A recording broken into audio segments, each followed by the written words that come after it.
This is Elizabeth West. I'm the editorial director of the BTN Group, and we are broadcasting from the Business Travel Show in Europe. Today I have with me Brook Armstrong. He's the co-CEO and co-founder of Blockskye. Thank you for joining us. Thank you for having us. How's the show going for you? Fantastic. The European market's big. London is outsized big. Really important. Bats above its weight, and we got a full team here, and it's a great conference. Yeah, I've seen your team members walking around the show floor. It's been really great to have you here. You had your own forum. Was it in Chicago? Yes. Okay, tell me a little bit about some of the issues that were bubbling up at your forum. So we have that once a year. Okay. We like to sell in person, and that's really where we develop relationships, and we're going after that buyer. Those folks are frustrated and they're wondering how to get from point A to point B. And the future of the industry is not going to fully materialize for a while, but it doesn't mean that you sit on the sidelines. So what we're finding is that there's a type of buyer who understands that there's a point between A and B. And so a lot of folks are focused on exactly how does that work. So what does this content look like? What does the servicing look like? What do my rates look like? Is continuous pricing a thing, not a thing? It's in that forum and that we can really get down into those details. Okay. So I wouldn't say it's exactly Chatham House rules, but it's something close to that. Okay. Because I think that's really where the industry is. Tell me about how clients are coming to you. How are they approaching this new Blockskye Kayak BTX collaboration? Trust, transparency, and technology. Yeah. Our buyer is very wary of the current market structure. Okay. What part of the current market structure? They are convinced that the content that they're seeing is not agnostic. Okay. That it's driven by an agenda that's not theirs nor the suppliers. Okay. And then everything flows from there. So the structure of account management, how servicing happens, what the commercial model is, that's sort of the first domino. Okay. So what we sell into a market that's pretty low trust right now.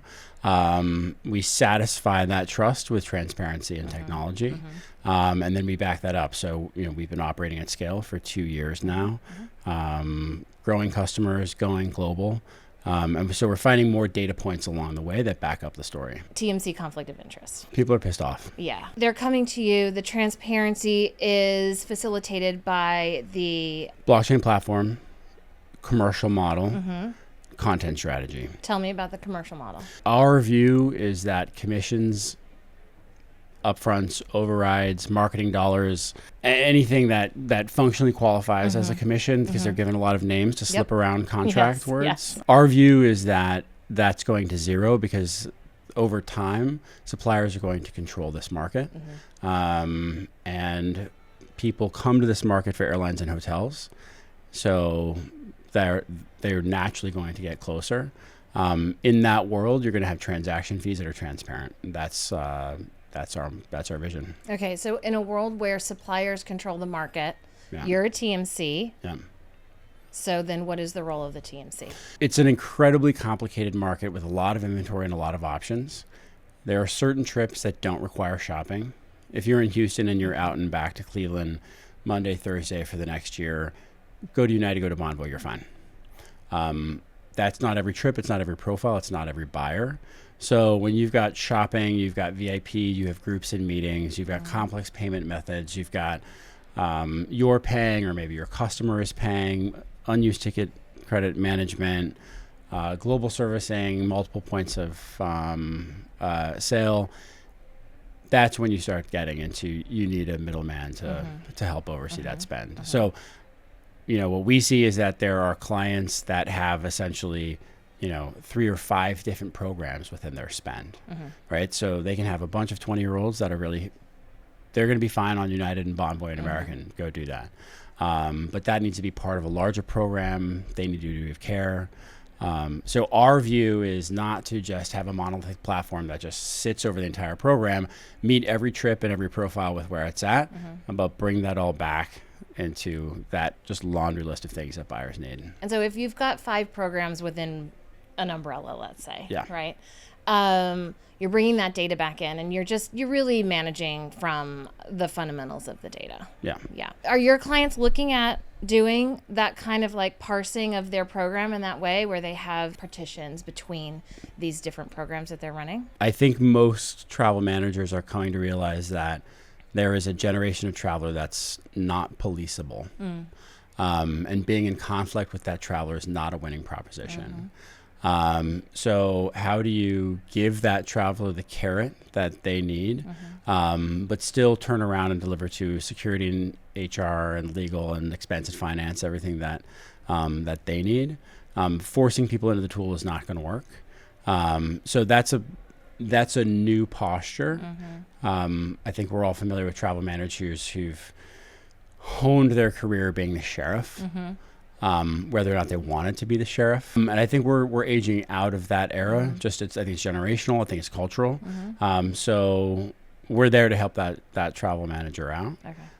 But that travel manager also knows exactly how to run a kick-ass M&E and VIP program. Yes. Your dance card is full right now in terms of clients. Tell me about the demand for your particular technology and services, and when do you expect to be able to open that dance card up again? When we turn a supplier on outside of the GDS, we make sure that you can shop, book, change, cancel, notify, seat select, unused ticket management at a minimum. Yeah. There are other folks in the market who move faster and will turn on alternative content without having all those boxes checked.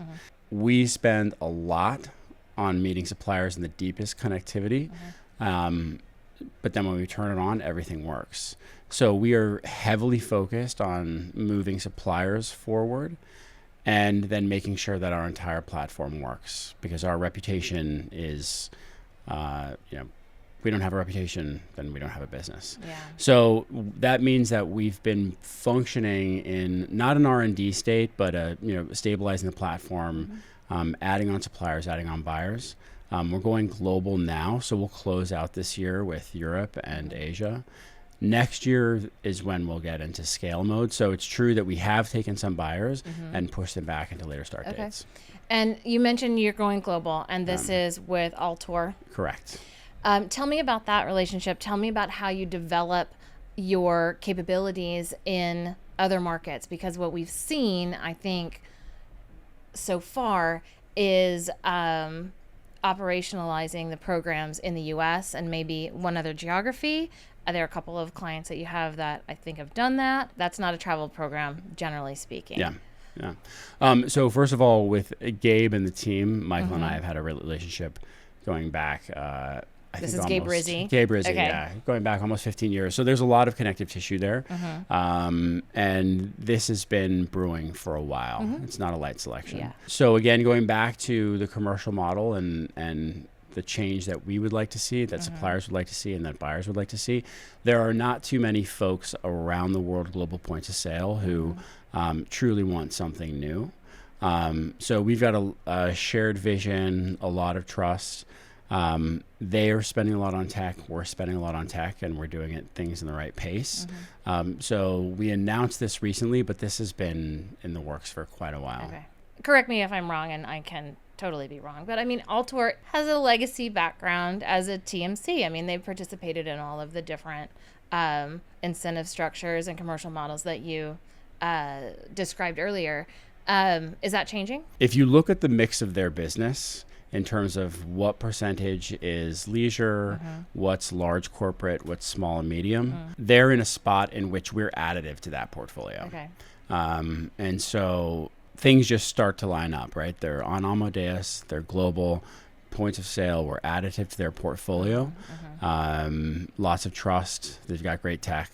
I'm not saying that this is easy. Global points of sales are always messy, but there's a full alignment there that we're confident about. You're enterprise, large enterprise. And so sort of backing out from that, Altor SME focused, is that what I'm hearing? If you look at their portfolio, they're not heavy with customers that are spending north of $100 million a year. But what is your goal for the remainder of 2025? Continue kicking ass with all of our customers, go global, and deliver more data. So we've been surprised at the data that we've seen from our existing customers, how they shop, how they spend, the rates that they get access to, how and when they use agents. So it seems like every week we're getting, a new data point. So I'm very excited about closing out this year with more customers, global points of sale, and numbers that sell themselves. You said the rates that they're getting. Yeah. I know that there is a direct payment piece in your model that can sort of take out those payment fees. No. And it's really great for the suppliers and can be really great for the buyers. Are buyers able to leverage that, dropping out those costs and being able to leverage that for better rates with the suppliers? I think it's no secret that PwC is our launch customer. Sure. They put out a public report about what they've been saving. They're an auditing firm, right? They're not going to, that's not marketing, that's real talk.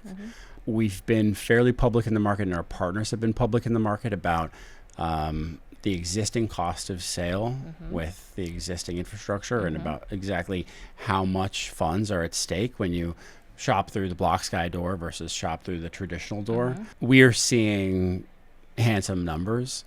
Yes, do I go to bed every night dreaming about waking up and being able to put on a website? If this is your spend, this is what you're going to get with us. Right. I think at some point we will get there. I want people to go to blockskye.com, put in their program, and calculate how much they can save. Yeah, and based on hard data, what they would get. Yeah.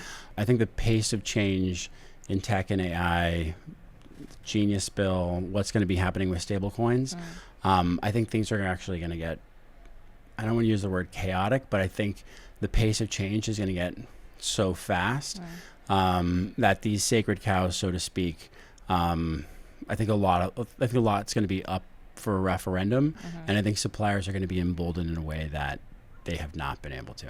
Okay. Yeah. We're going to let that be your closing statement. It's going to be great. Thank you for joining me. Thank you.